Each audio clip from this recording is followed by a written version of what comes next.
In this video, we're sharing more details on how we're trading green coffee here at April.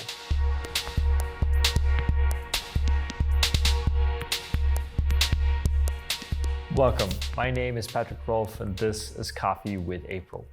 For this episode, we want to walk you through a little bit about what's happening green coffee-wise here at April, because this time of the year is an interesting one. We see a lot of the kind of new crop from the 2022 to 2023 season coming in.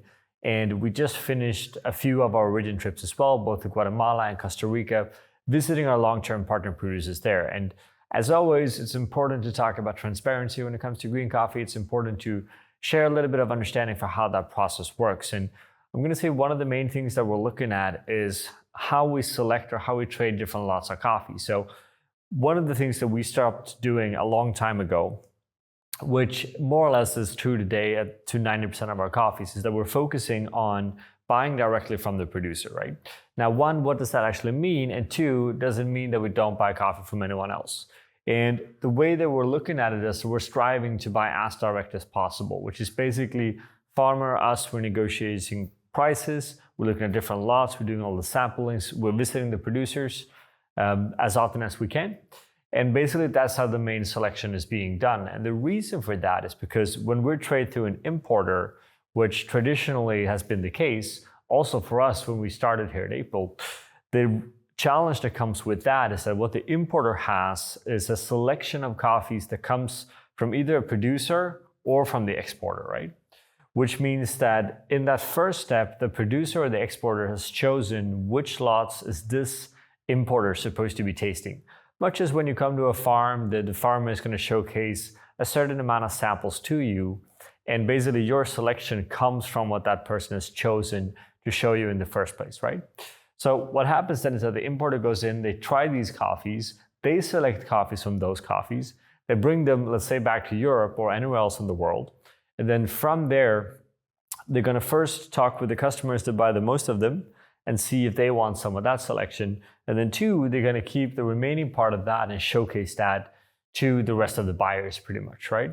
The challenge being here that if you as April are looking for a very specific taste profile or a coffee that represents you in a certain way, it's a challenge to buy like that, because then there's already been at least two, if not three different selections before you are able to make that selection. So part of how we're focusing on trading here at April is as direct as possible, which means that we work with producers that understand what we're looking for, that the coffees that they chose to show us are the coffees that we are looking for, right?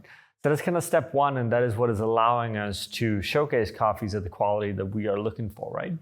And now, over the last few months, again, we've been in Guatemala, visiting El Socorro and El Morito. El Morito will be a new farm here at April, which we're excited to introduce. El Socorro has been a producer that's been with us for 3 seasons now, and we're kind of looking forward to bring him back again with a lot of great coffees. And then, as always, you guys already know him, Alejo at Volcán Azul in Costa Rica, right? And both of those are great examples of how we're trading, because of our consistency in purchasing coffee from them, we can have a very open, honest dialogue about different styles of fermentations, different styles of varietals, where does the farmer want to go with the farm versus what are we looking for taste quality-wise, right? For example, we had a long conversation with Alejo in Costa Rica this season about its anaerobic fermented coffees, which was just simply not for us in terms of taste quality. And then we're able to have that conversation, discuss what can we do next season? Is there a version of his fermentation process that we think is interesting, or are we simply kind of staying with his wash coffees, right? And having that dialogue directly with the producer allows us to, one, create more value for them, two, grow together with them, and three, make sure that April has the kind of coffees that we are looking for, right? And part of the key thing here is, when do you actually communicate what coffee you want and do not want, right? And we try to do that really as early as possible, often several months before they actually go into harvest. That's the time where we give that initial kind of idea of what we're looking for. That way, the producer can plan much better for us, both when it comes to different styles of processing, but also what varietals, right? So several of these producers actually have different plots of land with different varietals, and we're in a situation where we're able to choose the varietal that we want, but not just that, but also which plot of land that varietal grows on. And then as a continuation of that, also what kind of processing method are we looking for, right? And all coffees will taste a little bit different. You have simple stuff like, again, ripeness. You have simple stuff as, does it rain when this coffee is being dried? Is the coffee left another day in the tank? Is the coffee, on the patio for longer or shorter than what it should? Again, depending on, simple stuff like water. And these kind of things are sometimes difficult to see when you purchase through an importer, right? It's not always that comes up in conversation. Often because the importer simply doesn't know because the farmer perhaps didn't tell them, right? So that's part of why we're valuing this, right? And what we've done during these trips is that we also recorded a bunch of different materials, both here for YouTube, but also then for our Patreon, of course, right?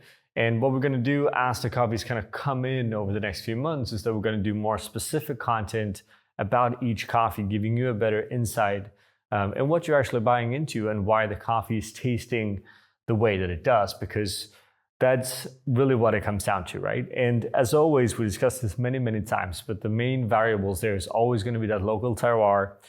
What is the soil? What is the plantation? How is it kept? Fertilizers and so on and so on. What is that varietal and how is that varietal processed, right? That is the key elements in how this coffee is going to taste in the end of the day, right? And us trying to understand that to the best of our ability is also going to allow us to take that to Copenhagen and make sure that we roast that in the best possible way, right?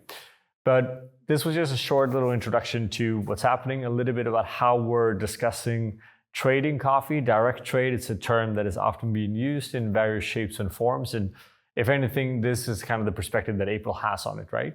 And then we're going to take a lot of this content and again, make more specific videos down the road. And if you want even more specific kind of behind the scene content, Patreon is where you want to go. And until the next videos, just thank you for watching and have a good day. We want to give a special thank you to all of our Patreon supporters.